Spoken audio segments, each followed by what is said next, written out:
Yeah, so here we are. This is our farm's trading post behind me where we set up every Saturday and sell our products and different things. Just right out from us here, you can see the mountains over there. The little Sequatchie River is kind of the border of our property along the mountain over there. And here's our organic vegetable gardens. So we'll just check out a few things around the gardens here to see kind of what we're doing, getting ready for fall. Yeah, every year, like as the seasons shift, like so when we're coming from winter into spring and spring into summer and summer into fall, we're always planning ahead and we're kind of adapting. You know, we know the seasons are going to shift, but we have to help that transition happen. So we'll check out some of the things we're doing to transition into the cool season.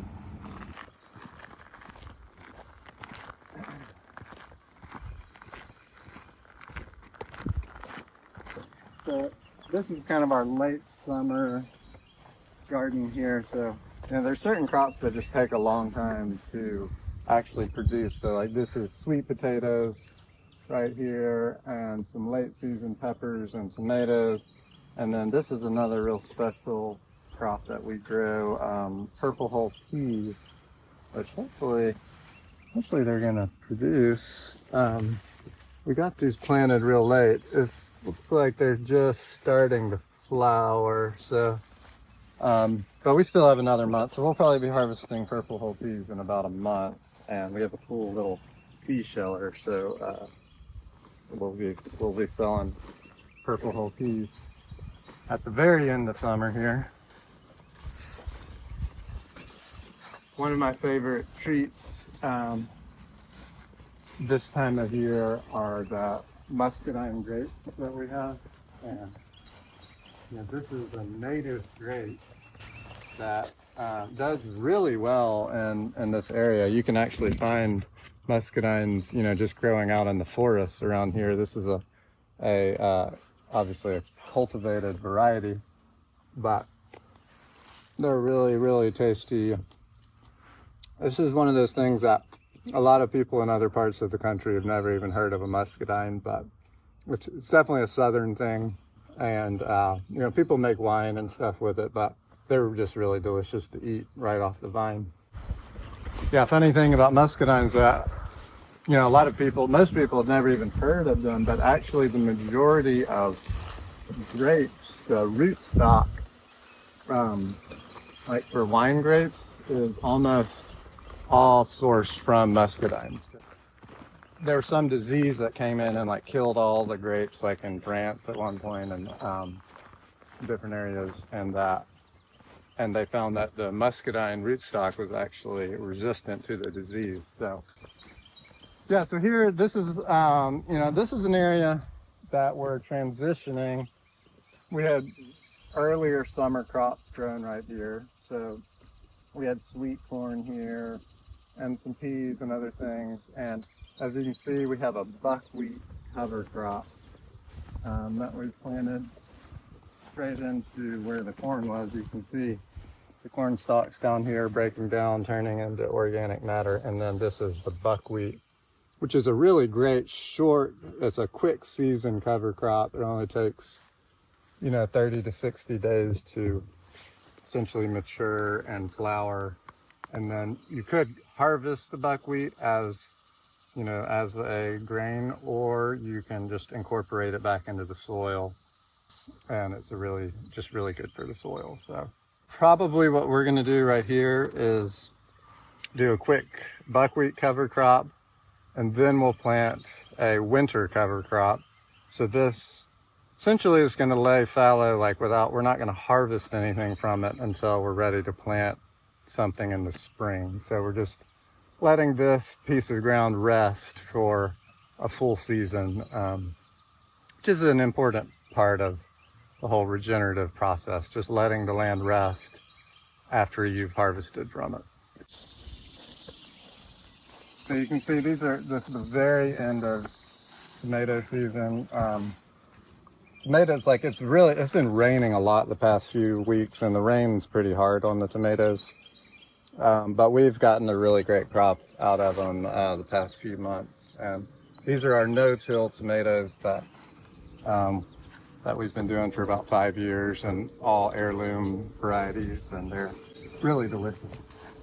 So this is my wife Ashley. She's working in her no-till garden here, so we'll check out what she's up to. Yes, this is Ashley's no-till garden that she's been doing for a couple of years, and it's been doing good. The biggest challenge this year has been the Bermuda grass that has just been like encroaching in. So it's like when you're doing no-till, there's some things that work great, and then there's sometimes you have challenges like that. Yeah, what are you doing? Making a pathway. Yeah. I'm gonna do a lot of pathways. Hopefully this fall. Yeah. Just trying to keep the Bermuda from growing in this asparagus patch.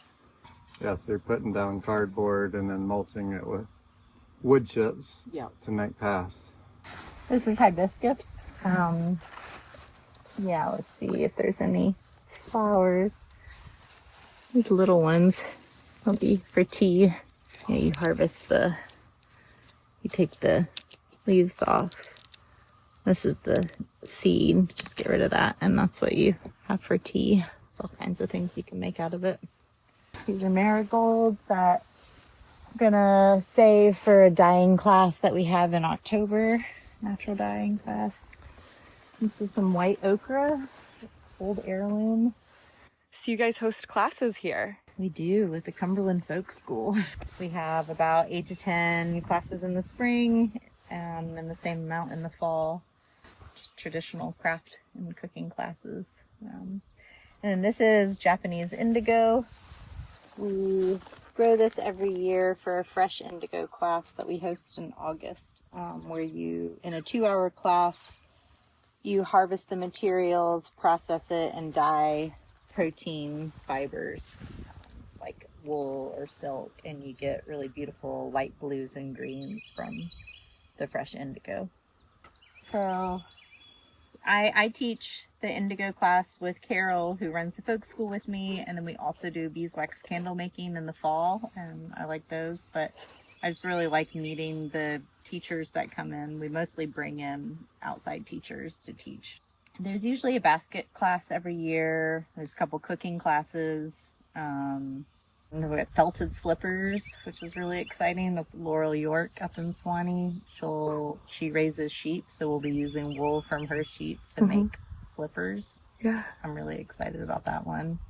I think that's a cool component of having the folk school on the farm, is like it connects the dots of like, you know, most people just don't think about like that your blue jeans are dyed with a plant, you know, indigo dye that was grown somewhere on the farm. So it's like a lot of these things that aren't necessarily food are still, you know, plant-based products that were grown somewhere. So like connecting those dots, like brooms are made, you know, with a crop, with broom corn, which is the sorghum, and then the natural dyes and the teas and the herbal things, like it all.